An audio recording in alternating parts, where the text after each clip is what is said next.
So hello guys, welcome back sa ating vlog. So yung vlog natin yun is isi-share ko yung mga ginagawa namin sa farm sa about sa kambing na mga payat na kambing, tapos yung may mga sakit na kambing guys. So dito tayo sa goat area. Ito na yung goat area natin, so nakita na yan dati. So itong mga kambing na to guys is galing sa kaibigan natin. So pinaalaga sa atin kasi hindi na maalagaan. So makikita nyo payat yung kambing na to, so kulang sa alaga. Kaya yung unang gagawin natin or protocol sa mga bagong kambing na makikita natin na payat is kina-quarantine natin sa ating quarantine area. Ito yung quarantine area natin guys. So importante guys sa mga kung bibili ka ng bagong kambing, kahit maganda yung katawan o ano, importante guys is i-quarantine nyo muna ng 5 days. Kasi hindi natin alam, may mga sakit dyan galing sa original farm nila. So kailangan nating i-check muna o obserbahan yung kambing kung may sakit. So mahirap kasi pag hinalo mo agad, mahawa yung ating mga kambing sa farm. So katulad nito, payat yung kambing, makikita nyo puro buto. So yung isa din, makikita nyo payat din siya, tapos yung balahibo niya is manipis, tapos tumitindig yung balahibo niya sa likod. Ito rin yung isa, manipis yung balahibo niya. So it means isa sa mga ano namin is may mga parasite to sa loob ng tiyan. So kailangan namin siyang purgahin, silang dalawa, bago namin siya ipasok sa aming mga kambing. Kasi yung mga tae nila, yung mga manure nila, may mga uod yan. So doon sa loob, pag hinalo mo diretso is mahawa yung ating mga kambing sa loob. So maghawaan na. So malaki yung hassle sa'yo na gamutin silang lahat. So mas maigi na i-quarantine nyo muna yung mga bago nyong kambing o bagong biling kambing sa isang area. So kailangan, importante sa farm, may quarantine area ka before mo sila ihalo. So kita nyo guys, sobrang payat nito. Tapos isa din sa obserbahan nyo guys, yung kambing kung malakas pa silang kumain. So makikita nyo itong kambing na to is malakas naman kumain, so wala itong problema sa appetite. So kaya yung gagawin natin is pupurgahin lang natin siya. So bali nasa 4 days na sila dito ngayon sa quarantine area. So pupurgahin natin sila para after 2 days ihalo na natin sila sa ating mga kambing. So ito yung gate ng aking goat area. Dito sila naka free range guys. So makikita nyo malapad yung malawak yung grazing area nila. So makikita nyo rin yung isa, malakas din kumain. So ibig sabihin okay naman yung kambing na to. So importante lang na purgahin lang natin, so makaka-recover to hopefully.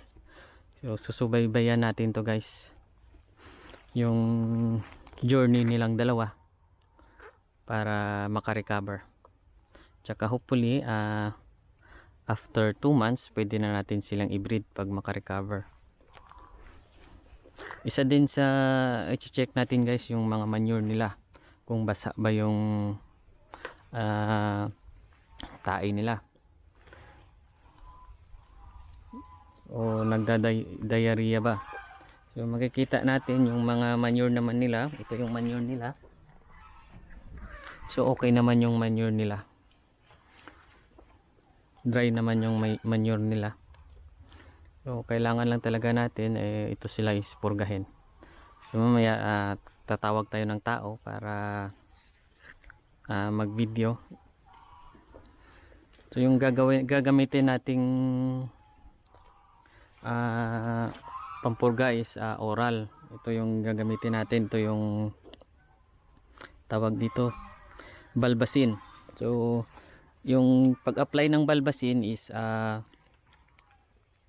kilograms ng body weight ng ating kambing is 1 ml nitong gamot na to.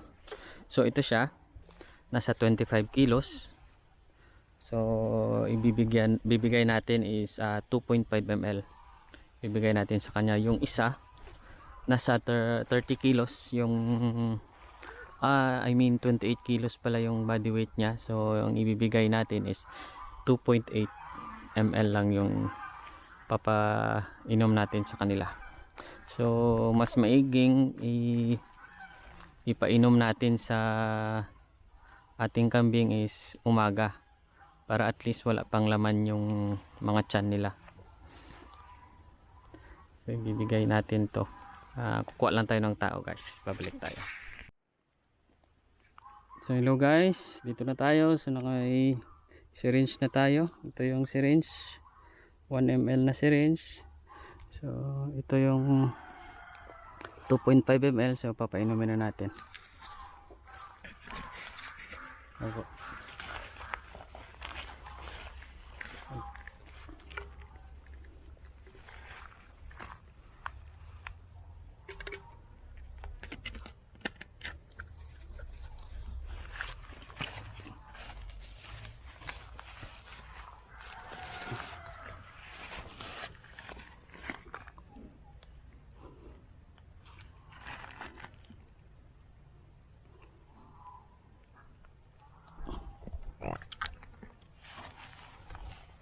May dalawa pa. So dapat ipainom nyo guys yung sa gilid ng bibig niya.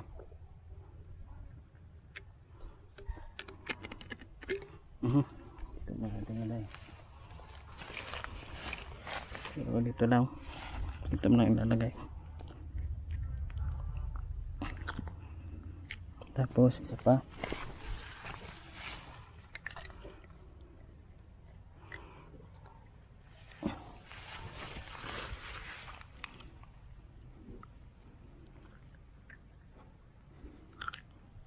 Yun. Tapos dito sa kabila.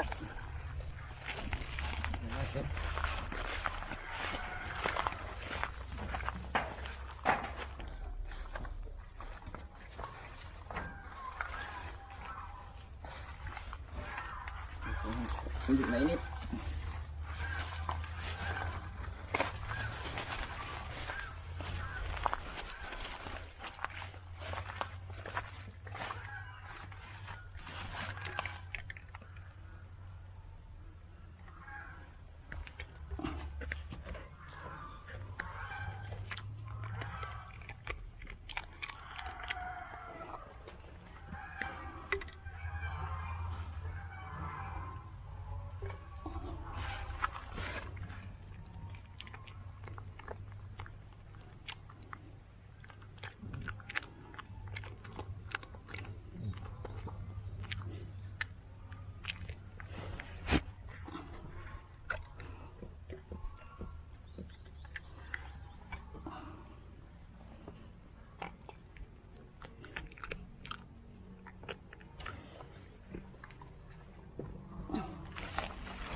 So yun lang guys. So napainom na natin.